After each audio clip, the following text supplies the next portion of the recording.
Compensating curves of the dental arches. Today we'll know about some curves along which our teeth or dentition is distributed in our mouth. It means our teeth, if we see, they are arranged in such a curved line that we can define it with something else like this compensating curvature. Let us see.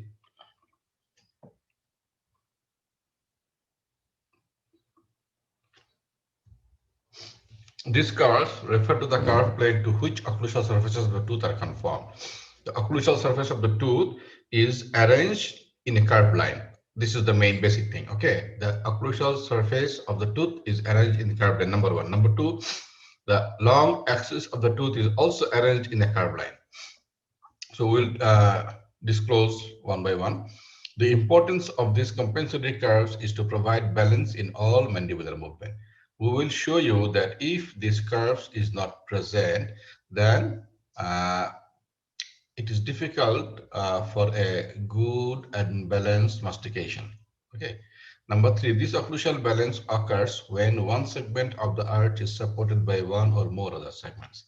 So this is not like this, that one segment is within the curve, other segment is not within the curve. If it happens like this, it is difficult to maintain the good masticatory balance.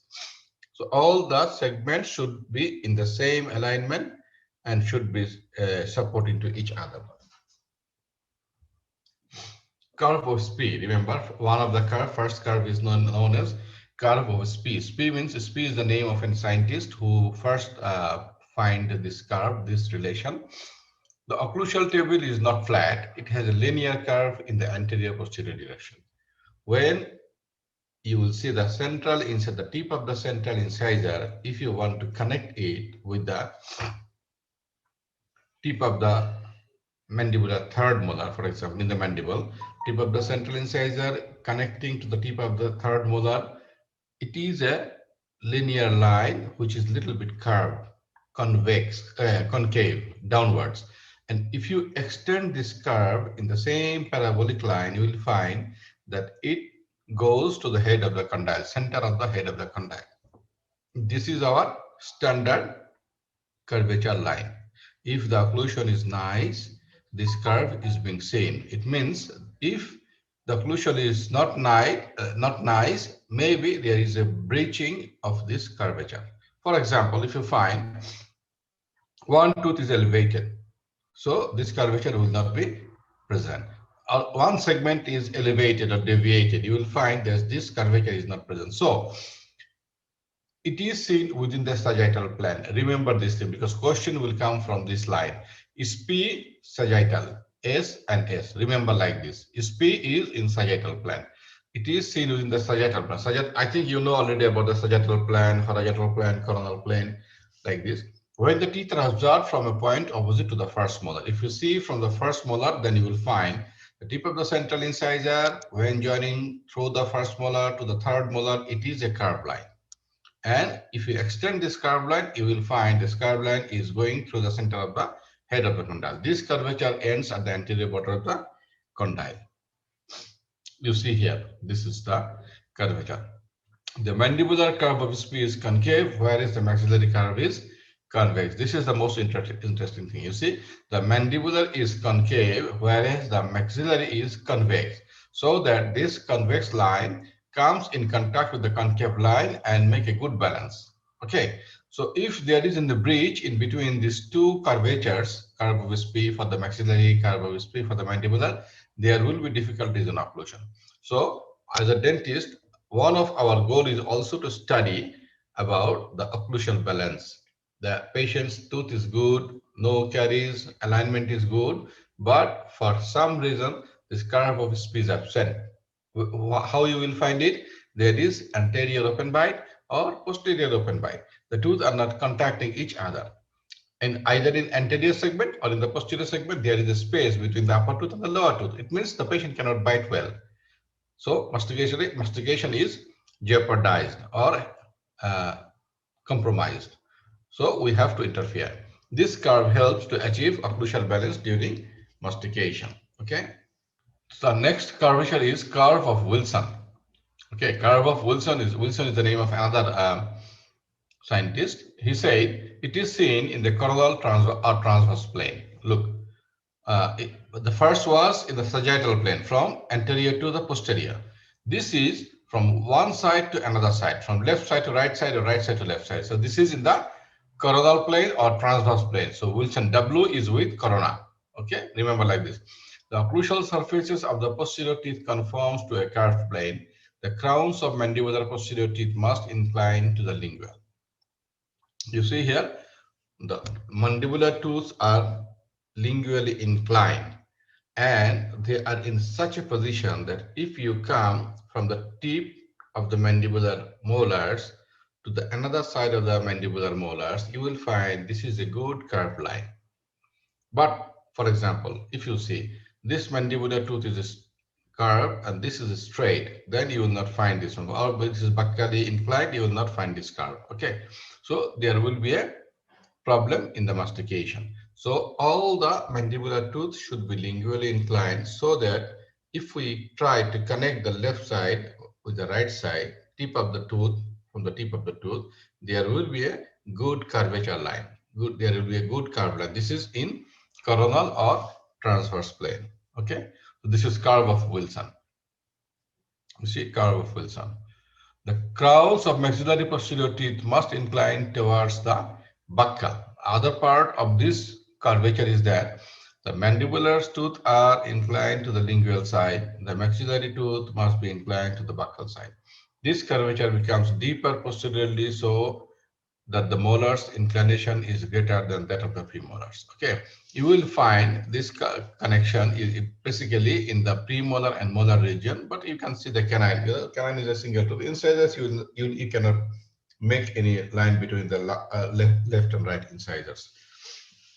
So what will happen actually? The mandibular tooth are inclined lingually, maxillary tooth are inclined buccally. So you will find there is a concavity on the mandibular tooth from left to right, and there is a convexity of the maxillary tooth from left to right or right to left. Okay, so mesiodistal in the coronal direction, you will find this compensatory curve. Why we are telling this is compensatory curve? Because the curve which is present in the mandible is concave and curve in the maxilla is convex. So one is compensating the other one. One fits well with the other one. This is why we are telling this is compensatory curves. The buccal curves of mandibular molars and the lingual curves of the maxillary molars appear to be longer. The purpose of this curve is to complement the paths of the condyles of the mandible in its movement. Okay, you see here, this is maxillary molars, and this is mandibular molars. This is lower line is concave, upper line is, if you see from the mandibular side, convex. This is curve of Wilson. You see here, you will find this way, premolar to premolar, second premolar to second premolar, first molar, second molar, third molar, one to other. If you draw a line, it will be a concave line in the mandible and convex line in the maxilla. Curve of Monsoon or sphere of Monsoon. This is another important curvature. The Monsoon, Mr. Monsoon is another scientist. So we find Mr. Spee. Spee is related to the sagittal line. The Wilson is related to the coronal. And now the sphere of Monsoon. Sphere means a solid mass, right? This is not a curved line. Mr. Monsoon formulated that in the spherical theory, a three-dimensional occlusal model. He developed a three-dimensional occlusal model. Combining curve of Spee and curve of Wilson, this curve involves both coronal and sagittal planes. So this Mr. Monsoon, he has concluded with both the curves and he has formulated a three-dimensional model for the tooth that these two curved planes become identical in centric occlusion. They form a segment of a sphere of 4 inches radius with the center of the sphere at the glabella. Okay, so he says, you see, this is curve of Spee, this is curve of Spee, and this is curve of Wilson. If you make three lines together and make a sphere, you will find The tip of the pyramid is at the glabella. Glabella is a point, we'll tell you, it is just above the nose, above the base of the nose, okay, in the forehead. With age and as a result of attrition, the cusps of the teeth are worn away so that the curvatures of the occlusal plane are lost and the plane becomes flat. Okay, when the occlusal area is worn out due to age or some other reason, for example, pathologically due to bruxism. Bruxism is a habit in which the patients, they chew their tooth at night. They just make friction when they are sleeping. Okay, so this, when the cuspal edges are not present, then this curve is gone. The surface become flat and the curve is gone. So in old age or when the occlusal wearing and tearing is too much, this relation is lost and the patient is facing some problem in mastication. You see the glabella here. Glabella is here at the base of the nose, just under the forehead. There is a point. This is known as glabella, in the central line. So this is, they say that this curvature line, curve of Wilson and curve of Spee, if you make a triangle with curve of Spee and curve of Wilson and make a three-dimensional model, this will be like a pyramid, and the tip of the pyramid will touch the glabella.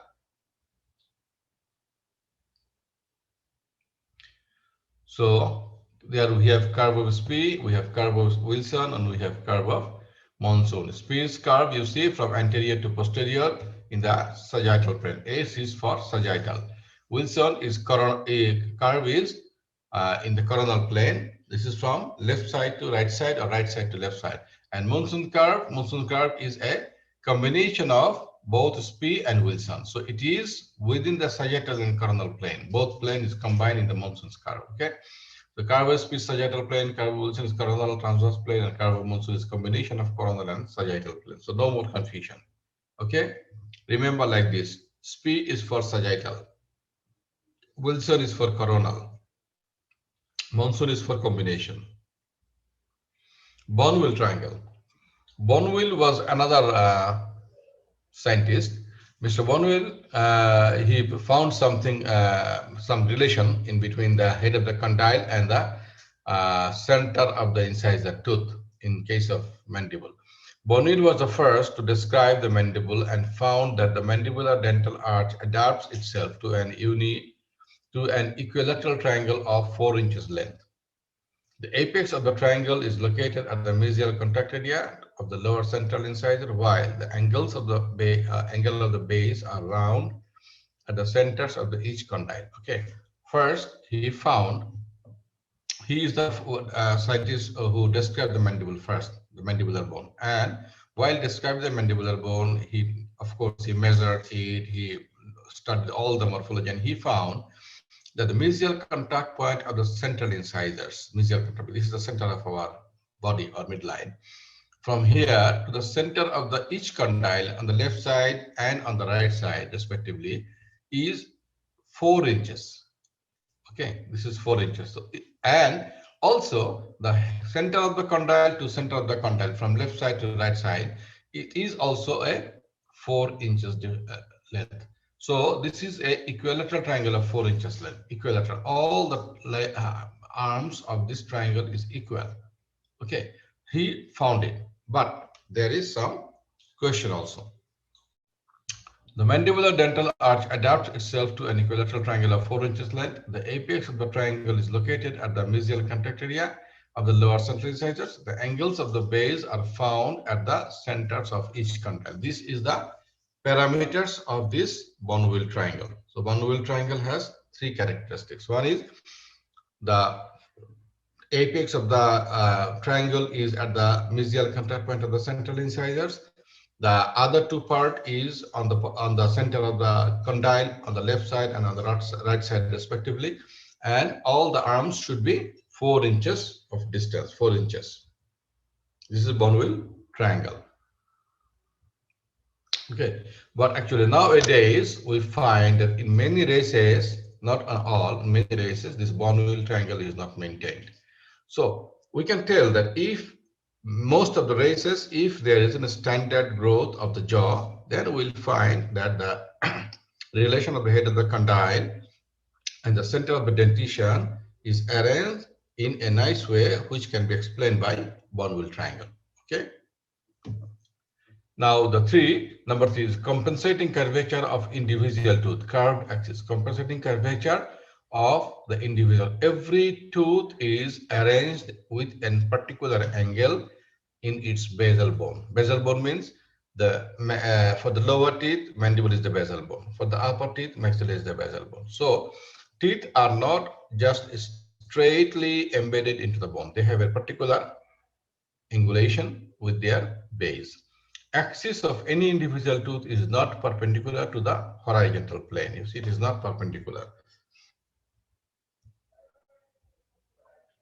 Curvature is the basic design of tooth. This basic phenomenon is termed by Maxwell. Maxwell is the name of a scientist, by Maxwell, as spherical congruency. Why this curvature is present? You see here, this is the maxilla is actually a straight and fixed base. Maxilla is attached with the head of the base of the, coronal, base of the skull. Okay, the skull is fixed from the whole skull, maxilla, everything is fixed. Only the movable part in the head region is mandible, right? Mandible is the only bone that can move itself. So if you make a design like this, hinge, arms close. This is the hinge, which is the fixed part. This is the maxilla, which is fixed with the base of the skull, static arm. So the mandible is going down and going up, going down and going up during mastication. So if the teeth are not arranged in a curved line, then they cannot come, because lower maxillary tooth, lower first molar should come to the particular point of the upper same tooth.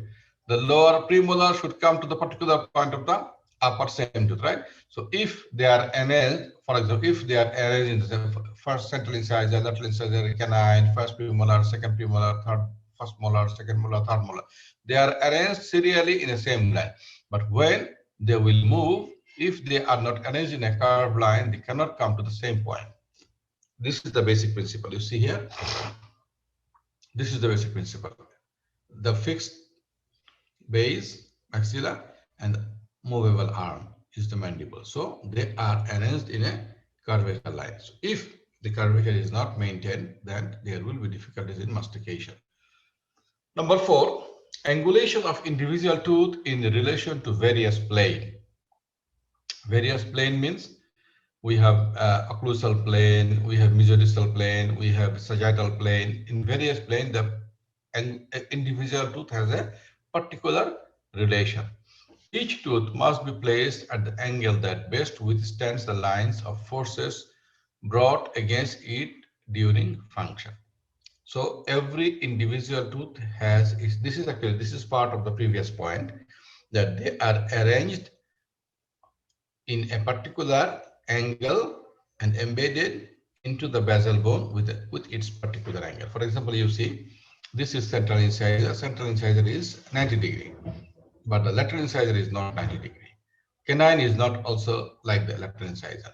The mesiodistal part of the, second molar is not like the canine or not like the premolar. Okay, so we told in the third point, we told that the teeth are arranged in a particular angle. In the fourth point, we are telling that this particular angle is different for every individual tooth, not the same for every individual tooth. You see, this is from the frontal line. If we see, this is what they have one angle. For example, central incisor is perpendicularly arranged. This is 90 degree. But you see, lateral incisor is not 90 degree. They are distally inclined.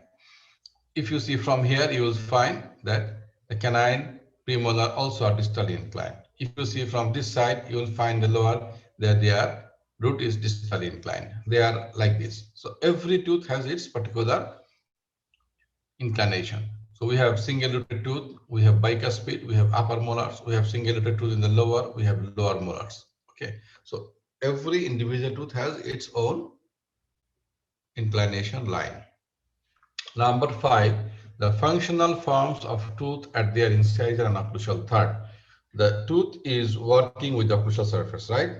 The other part of the tooth is for stability of the tooth. For example, the root is for stability of the tooth within the jaw, and the neck and the other part is joining the crown and making a good base for the crown. The crown has 3 parts. We told you that every crown, when we describe the morphology, we divide them into three parts: the occlusal third, the middle third, and the cervical third. Cervical third is connected with the root. Middle third is the base, and occlusal third, actually occlusal third one is the part which works functionally. Okay, this is responsible for the particular function of mastication. So what is happening? We observe that this occlusal one third had different pattern. For incisal tooth, it is straight like a knife. In the canine, it is for holding the food particles. It has a very sharp tip. Okay, for bicuspid, they have 2 sharp tips, but they have a small occlusal table also for grinding or semi-grinding the food particles. Then we saw the molars. The molars has a big occlusal table, and it has 3, 4, or 5 cusps, so that they can grind the food particles within these cusps. So every tooth has its individual pattern in the occlusal one third. But one thing you see, all the corners, all the cusps, all the incisal edges are rounded. You will find all the side of the tooth is rounded. In the tooth, you will not find any sharp line, any line angle, any point angle. You will not find anything which is not rounded. If it is not rounded by any chance, accidentally or by physiological wearing and tearing, sometimes the part or corner of the tooth becomes sharp. In that case, it hurts our tongue and lips, and immediately go to the dentist to grind it. If we do not go for grinding this tooth, if we overlook, it happens in the many people in the village, especially in the illiterate people, there may be cancer. For this continuous sharp point, irritation of the continuous sharp point, there may be cancer, some other changes in the tissues. So we must go. So everything must be rounded and not sharp. There are no flat planes in the incisor or occlusal surfaces of any of the tooth unless there are some created by wearing and tearing or accidents. Fracture happens, there is a flat surface. Or you see there, the tooth has been worn out, the cusp has been gone, and the surface becomes smooth. This is not a good sign, but this may happen. Otherwise, you see, incisor tooth has his own pattern. The bicuspid, molars, they have their own pattern. The canines, they have their own pattern. Every one third is individually designed. The incisor or occlusal thirds of the tooth crowns present convex or concave surfaces at all contacting occlusal areas. During mastication, when jaw comes into occlusal contact, curved segments contact curved segments, large or small. You see, this is a milling machine. Milling machine means the 2 wheels of the grinding mill. Grinding mill means the mills which grinds our wheat, rice, or other things and make flours or rice flour. Okay, this is grinding mill. You see how it works. There is a groove and there is tooth. Alternately, one tooth, one groove, one tooth, one groove.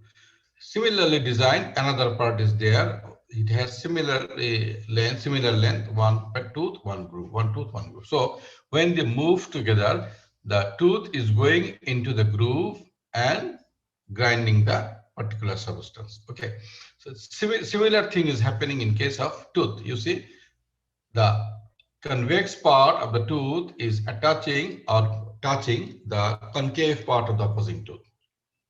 Okay, so you see, this is the same. This is grinding action. This is grinding action. So this pattern, if it is a flat surface, this particular function cannot be carried out.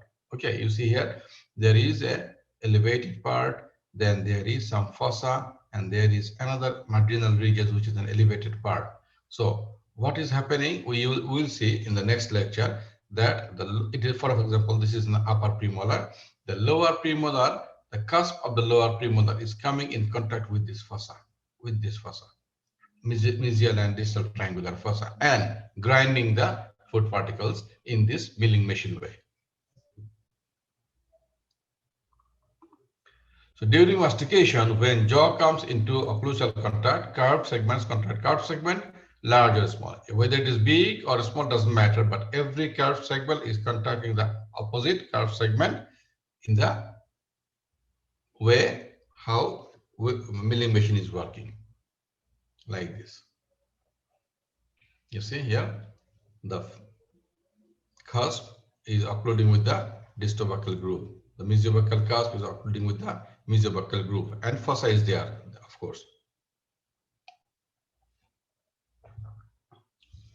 Now you see the 6th point, the facial and lingual relations of each tooth in one arch to the antagonist in the opposing arch in the centric occlusion. Facial and lingual relations of each tooth. Okay, we have two surfaces of each tooth, facial and opposite is lingual. We also have mesial and distal proximal surfaces. Okay, so we are telling that a tooth in the one arch is contacting to the tooth of the opposite arch in the facial and lingual direction. Of course, in the mesial and distal direction, they are contacting with each other. Okay, but they are contacting in the same arch. The central incisor is contacting with the opposite central incisor on the right side or left side, and contacting with the lateral incisor, right? For example, in case of maxilla, you will find that every tooth is contacting with its two neighbors. This is known as contact point, right? Mesial and distal contact point.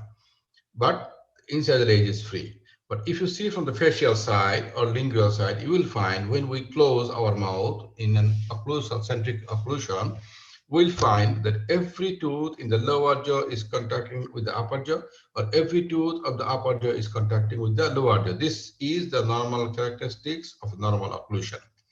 If it does not happen, it means there is some problem in the occlusal, in the occlusion. The problem, it needs an interference or does not need any treatment, is the other part of the story.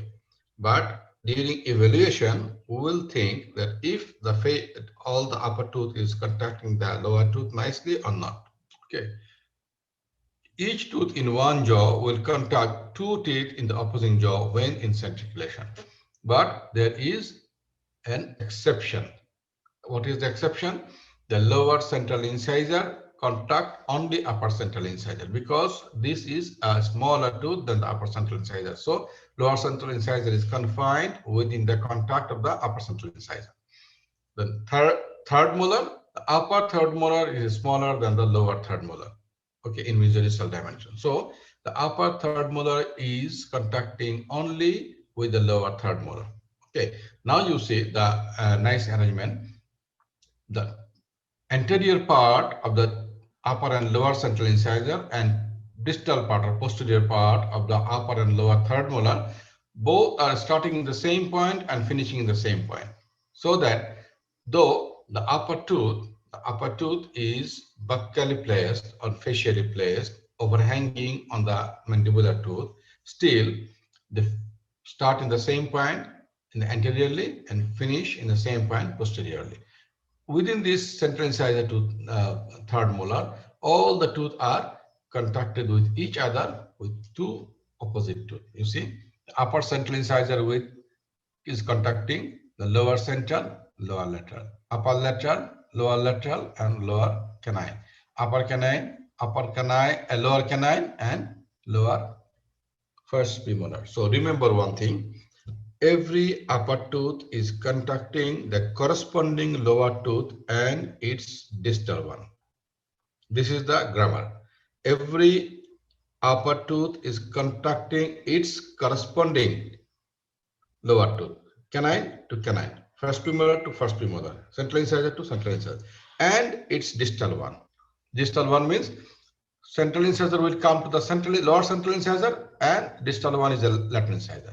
Upper lateral will come to the lower lateral and its distal is the canine. Okay, upper 6 will come to the lower 6 and its distal is the 7, second molar. This is the basic grammar. And if you describe in another way, every lower tooth will contact with the corresponding upper tooth and its previous one. Okay, so lower central incisor is exception, upper third molar is exception. The lower lateral incisor will contact the upper lateral and its previous one is upper central. The lower second premolar will contact the upper second premolar and its previous one, number 4. So this is the relation. If this relation is not maintained in any occlusion, we have to think about its normality or degree of normal function. Okay, whether the function is compromised or not, whether the beauty is compromised or not. If the function and aesthetic is within the limit, patient says it is acceptable, dentist says it is acceptable, no need for treatment. But if it is not acceptable by the patient or acceptable by the dentist, then we can plan for a particular treatment. Okay, this is the main goal of study of occlusion.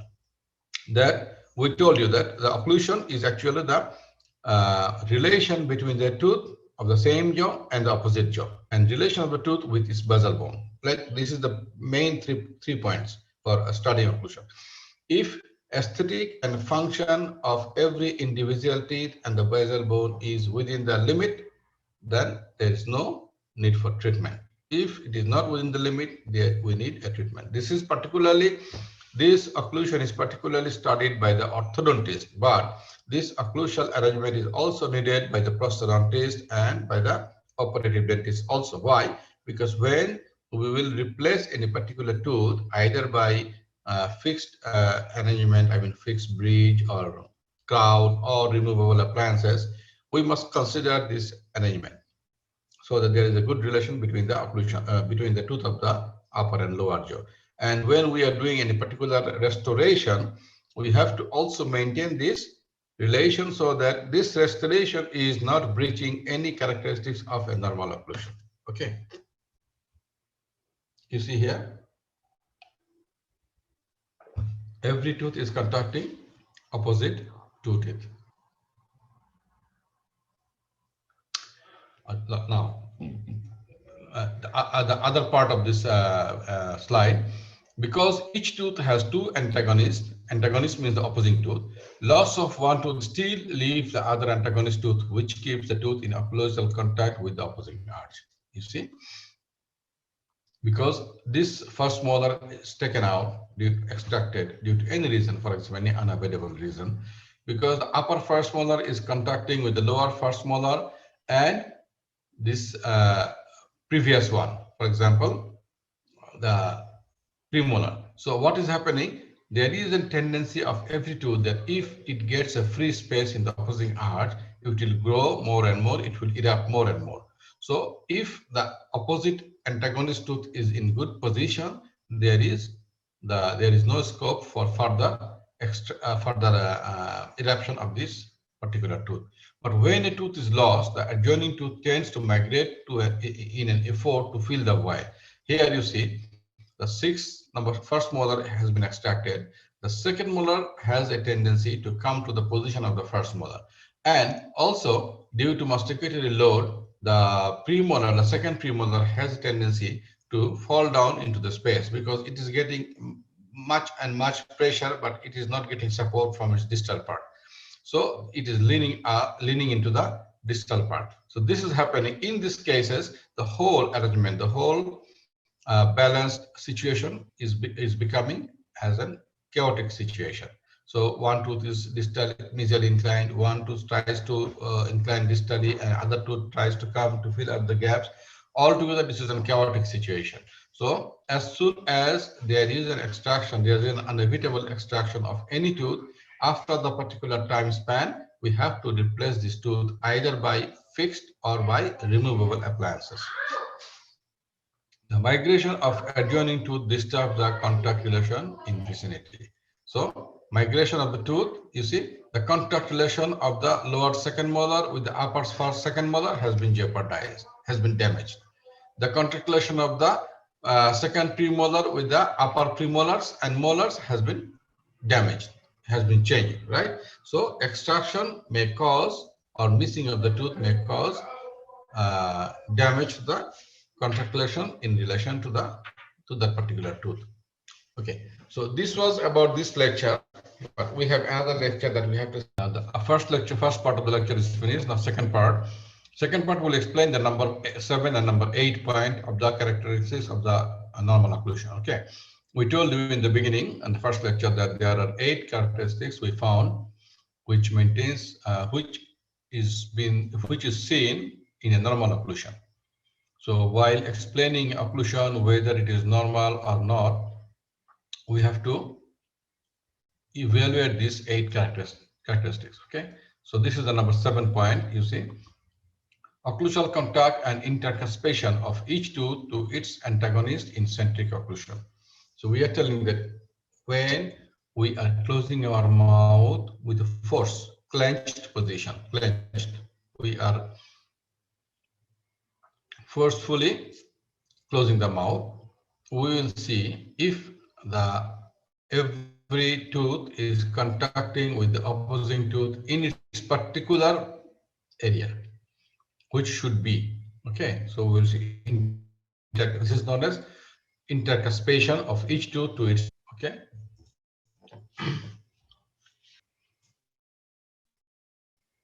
Normal occlusion is established by the end of 12 years usually.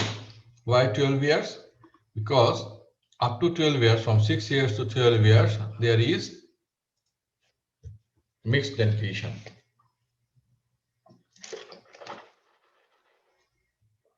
In the deciduous dentition, there is an occlusion, of course. Usually, this occlusion in the deciduous dentition is very normal. There is no chance of any malocclusion in this time. Then when the deciduous tooth is being replaced by the permanent tooth during the mixed occlusal period, we cannot evaluate any particular occlusion. That is why we ask, if the patient comes for any treatment, we tell that, okay, please wait until all the permanent tooth is being replacing the deciduous tooth. So until it is not replaced, we cannot evaluate it. So normal occlusion is established after the age of 12 years, or sometimes in the patient, in particular case, 13 years, when all the deciduous tooth has been replaced by the permanent tooth and the permanent second molar has come into the mouth. Then we can tell that we can evaluate the occlusion. Centric occlusion. It is the relation of the upper and the lower tooth when they are intercusped together and the condyle are resting in the most retrusive, unstrained position in the glenoid fossa. Okay, so we have centric relation, we have centric occlusion. We told you before in the first lecture. Centric relation, that is when the condyle is in resting position. Resting. We tell you that when we are resting, we are in the resting position, the condyle is relaxed and not in its glenoid fossa, and the tooth of the upper jaw and lower jaw falls in a relation which is 1 millimeter apart from each other. The mouth lip is closed, but the tooth are a little bit apart from each other. Dentition is apart from each other, usually 1 millimeter. Centric occlusion is not like. Centric occlusion is a forceful condition. We have to apply some force to our condylar musculature so that the head of the condyle is in the glenoid fossa, unstrained. Unstrained means not too much forceful, just with normal force. The head of the condyle is in the glenoid fossa, and each tooth comes in contact with the opposing tooth, maximum intercuspation. So in this situation, we can evaluate how many teeth are not in its particular position. Then we can evaluate the situation of the occlusion. Okay, so this is centric occlusion. So it has two conditions. One is the maximum intercuspation of the opposing tooth, and number two, the head of the condyle must be in its glenoid fossa, but with unstrained, not too much strain is there. In normal centric occlusion, each tooth of one arch contacts with parts of two opposing tooth. Okay, you see here. So except the lower one, the lower central one, and the upper third molar, except the lower central incisor and the upper third molar. You see here, the lower central incisor, its width, mesodistal dimension is much more smaller than the upper central incisor. So the lower central incisor limits its position within the mesodistal dimension of the upper central incisor. And upper third molar, its mesodistal dimension is smaller than that of the lower third molar. So it is also limiting within the lower third molar. Why? Because the distal end of the upper third molar must be in line with the distal end of the lower third molar. This arrangement distributes the force and preserves the occlusal contact after loss of one tooth. Okay.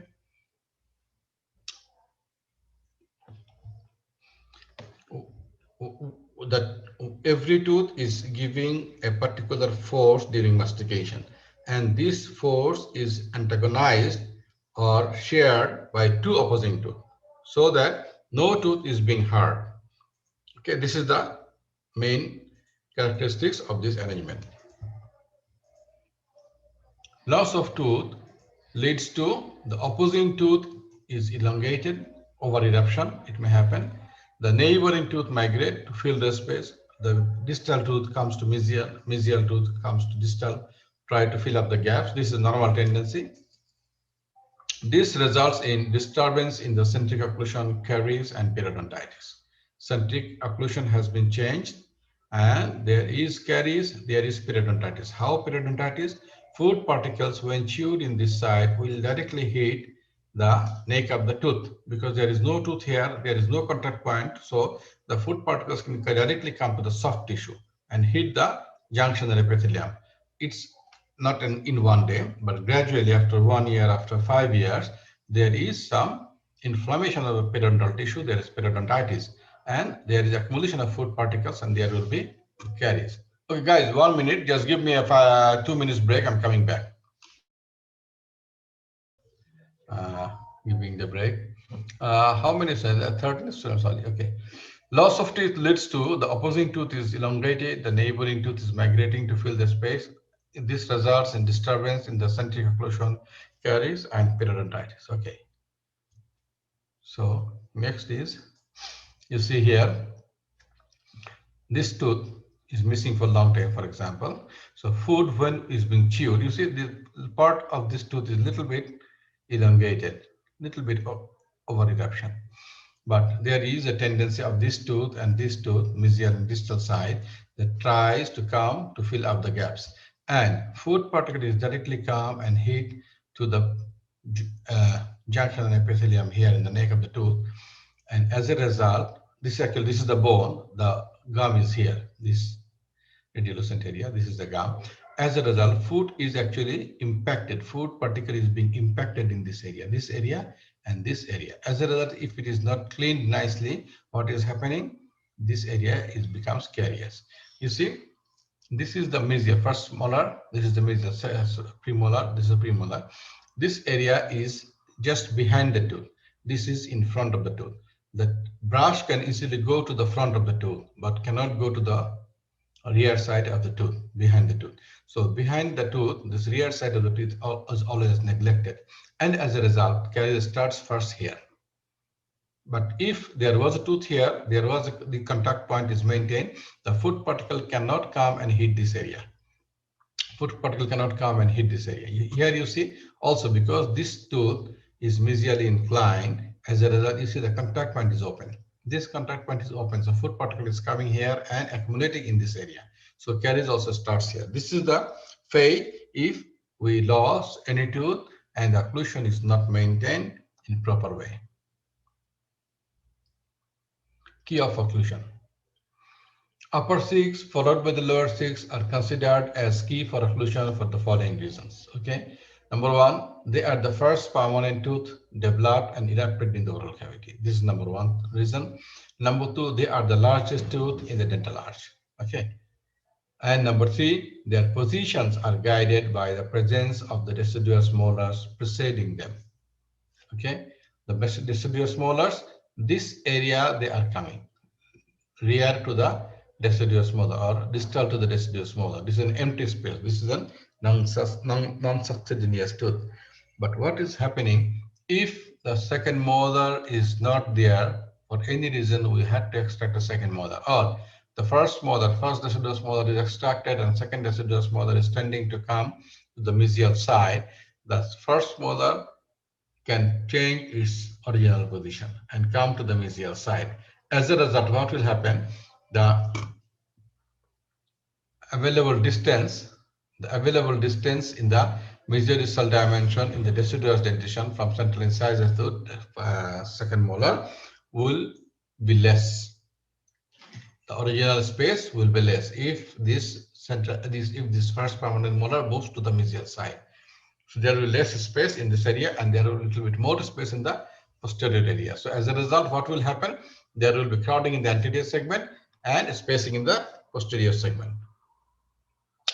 Their eruption is not disturbed by, as they have no predecessors. This is non-succedaneous tooth, so there is no delayed eruption, there is no retained deciduous, no problem is there. Upper 6 is considered more accurate than the lower 6 one, as it is attached to a bone fixed in the base of the skull. When we want to find a fixed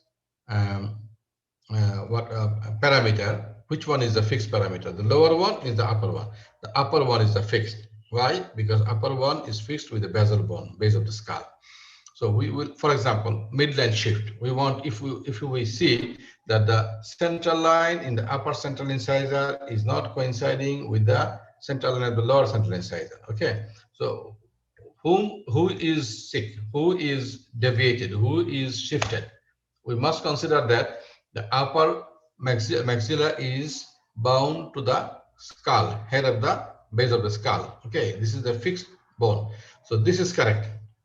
So deviation happens in the lower jaw. So we have to correct the arrangement in the lower jaw.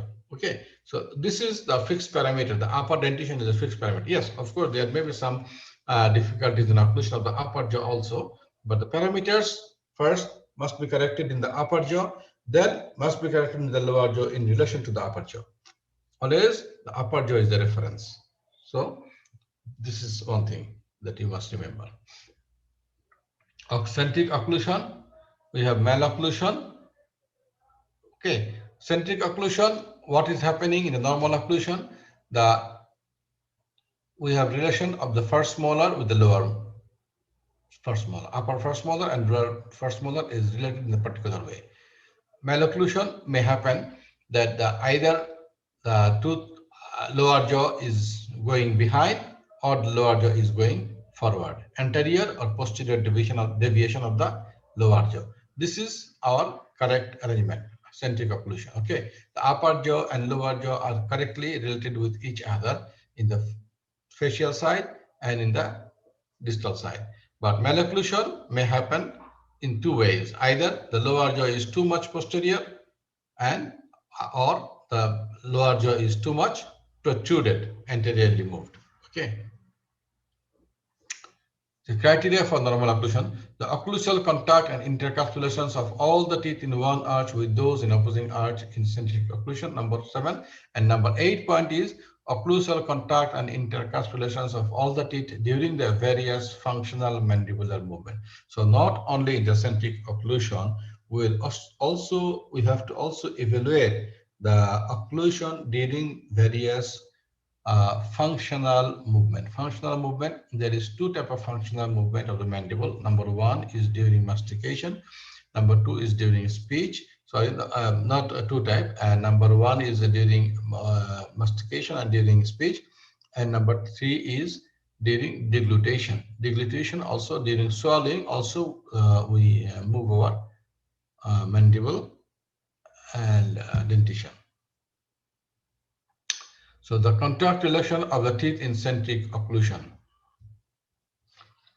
Okay, so what's the time now?